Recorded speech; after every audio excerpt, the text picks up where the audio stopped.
Hey everybody, it's Lori Blomer here on November 24th, 2024, and I'm here to do this week's card pull for spiritual reflection and spiritual inspiration. For those of you who've been following along with me, I've been doing this almost 2 years now. In January, it will be 2 years of pulling the card almost every week, just for the purpose of spiritual reflection, spiritual inspiration, and as I like to call it, to provide a helpful lens through which to observe our experiences over the course of the week, just for the purpose of growing spiritually and growing and becoming a better human being. So I work with different decks. So for those of you who are new, welcome. When I say card pull, I mean I'm pulling a card from either a tarot deck or an oracle card deck. I kind of work with whichever deck I feel inspired to work with.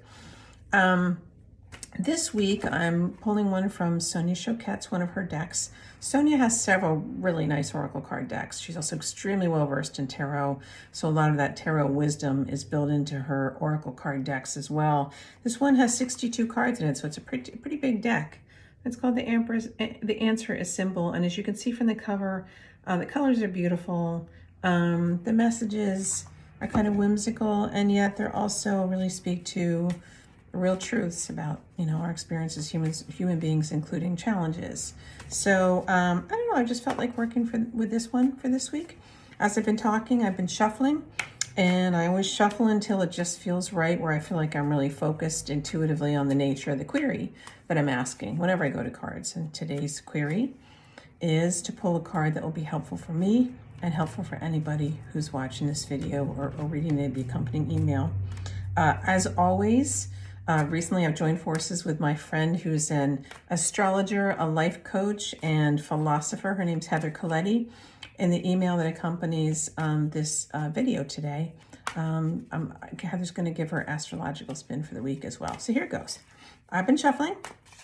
I'm just going to split the deck, and whichever one my thumb is on, that is going to be the one that we're going to choose today. And again, I will share what jumps out to me intuitively, as always, or what inspiration I want to take from it.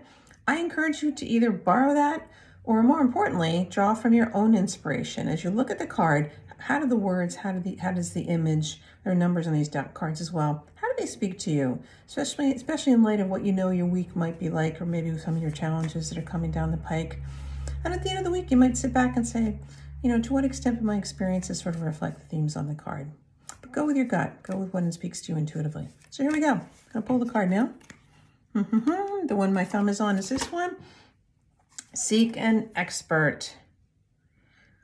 You'll probably recognize the imagery here is drawing from Alice in Wonderland, Lewis Carroll's very famous book.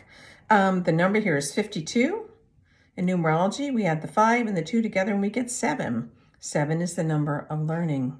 It's the number of self-assessment, self-reflection, as well as any other kind of learning. Research, analysis, learning curves. It also, even mysticism and spiritual learning is number 7 as well. I like this card. First of all, it obviously has a very whimsical image here, but the idea that sometimes we really need to go to somebody who knows more than we do.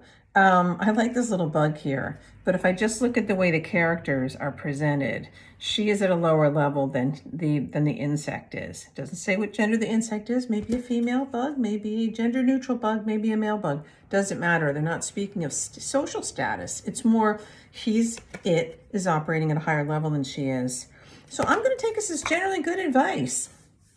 There are times when Sonia also, interestingly, said something rather famous years ago, which really stuck with me. She said, intuition is best served on a foundation of good information, meaning do your research. Put that good analytical left side of your brain to work to do your research. But then when you're drawing from your intuition as to all things held equal, what is the best decision here in light of the research that I've done? Go with my gut. Go with the one that feels better. Everything else held equal. Do your research, but allow your intuition to operate with a good foundation of information so you can be discerning for yourself. So I think that's what I'm going to look at here. Where I need help. Who else is out there who may know more than I do, who may just be able to offer a different or higher level perspective than I do? At the end of the day, whenever you seek an expert, it's up to you to assess whether or not you want to use that wisdom that they're offering, to use it or discard it. So I would take it in that light as well. Glean from it that which is helpful. Speak to multiple experts if you need to, but sometimes you don't want to be flying by the seat of your pants. Sometimes you don't want to go with your gut if you're not terribly well informed on a subject. And sometimes we just have to suck it up and admit I don't know something and go get help. So any one of these, I think, is a proper point of inspiration. But the idea here, again, 52 translates to number 7 in numerology. That idea of saying, this is for the purpose of learning so that I can make better and more informed decisions for myself and my life. So there you go, today's inspiration.